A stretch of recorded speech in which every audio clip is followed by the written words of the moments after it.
there is still, at least as far as I've seen with our enterprise customers, like a inclination that they need to fine tune. Like that's Hmm. still a kind of general like, oh, we need to do that at some point.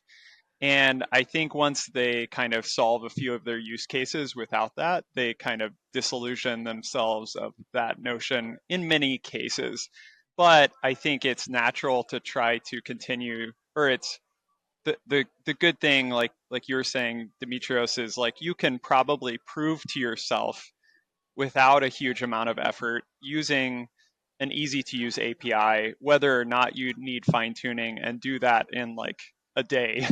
versus like just immediately going to jump to fine tuning and how do we get GPUs and how are we like what model server are we going to use and all of that stuff. Like you say, that gets very much into hard mode very quickly, and you don't sort of need that to validate your use case often. And even if you do fine tuning, sometimes it may be down the line when you've been running the pre-trained model for quite some time and you actually have a good prompt data set to fine tune with, because most people don't start out with that either. Hmm.